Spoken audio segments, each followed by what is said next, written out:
Artisan est une association aujourd'hui au Maroc qui est engagée dans l'artisanat et dans la valorisation des métiers et spécifiquement les métiers en voie de disparition aujourd'hui. C'est un engagement qui nous tient à cœur, nous, tous les membres de l'association, car aujourd'hui nous sommes 4 membres constitutifs et on est engagé cœur et âme dans cette mission de promotion de l'héritage artisanal marocain.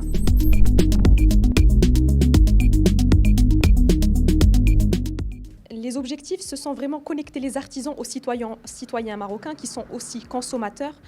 C'est vraiment le rapprochement des savoir-faire des Marocains de manière très très ancrée, c'est-à-dire on veut aujourd'hui que les gens découvrent les métiers, savent le processus, savent l'histoire des artisans et c'est vraiment le rapprochement citoyen-artisan et c'est aussi la promotion des métiers, comme j'ai dit, qui disparaissent aujourd'hui au Maroc. Je cite en premier lieu le feutrage. D'ailleurs, c'est un métier avec lequel on travaille la laine, le savon noir et l'eau pour en faire des tapis, des chapeaux comme vous pouvez voir, etc. Et aujourd'hui, 5 artisans font aujourd'hui ce métier. C'est pour ça qu'on a consacré le premier programme de valorisation de ces métiers au feutrage. Mais bien sûr, il y a d'autres métiers comme la sellerie marocaine, c'est-à-dire les selles de chevaux, surtout la broderie sur cuir pour les selles de cheval.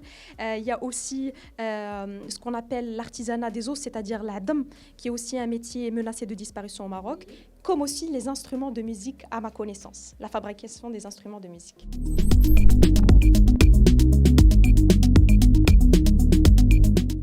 Avec cette crise sanitaire, beaucoup de problèmes ont été divulgués au public, comme le problème de commercialisation. Aujourd'hui, on dépend d'un système de commercialisation uniquement et majoritairement, je dirais, en présentiel, c'est-à-dire dans des boutiques, dans des souks, dans des magasins, etc. En plus de cela, il y a beaucoup d'intermédiaires dans le secteur, comme vous devez le savoir.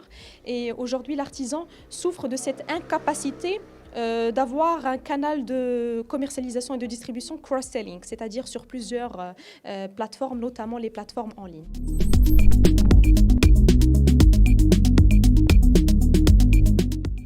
La vérité, notre objectif étant d'exposer les produits des artisans aujourd'hui sur nos plateformes, notamment les réseaux sociaux, parce que à part les sites web, à part les plateformes en ligne, les gens sont connectés sur les réseaux sociaux, sur Instagram, sur Facebook, sur Twitter. Donc c'est le canal, on va dire, le plus court pour toucher les consommateurs. Donc on essaie de projeter les artisans sur ces canaux, qu'ils fassent le test à travers les ventes solidaires aux enchères notamment. Et voilà. Et s'il y a un autre problème à rajouter, sincèrement vis-à-vis des souffrances des artisans, à part la commercialisation, c'est aussi cette incapacité des fois à innover.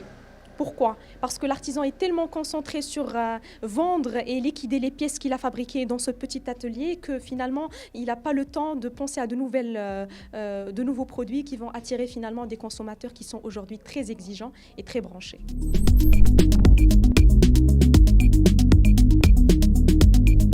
Alors là, on parle d'un projet solidaire qui reste quand même un geste symbolique.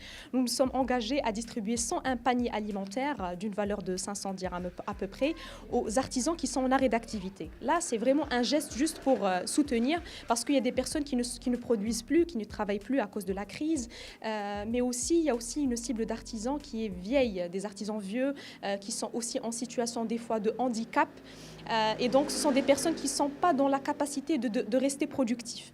Donc, on distribue ces paniers-là pour, leur faire plaisir tout au long du mois de Ramadan.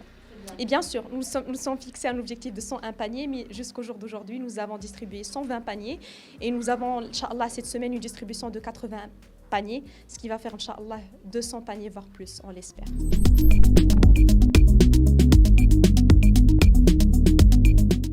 C'est vraiment partir dans les souks, c'est vraiment penser à ces personnes-là en achetant.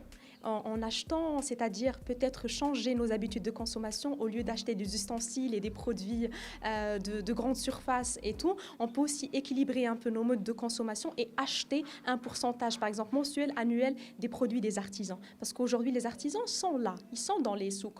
On les trouve dans des petits commerces, c'est-à-dire soit à travers les commerçants. Donc, il faut vraiment partir à la recherche de ces produits parce qu'ils sont disponibles. Donc, c'est comme ça, c'est vraiment encouragé à travers la consommation et le geste d'achat.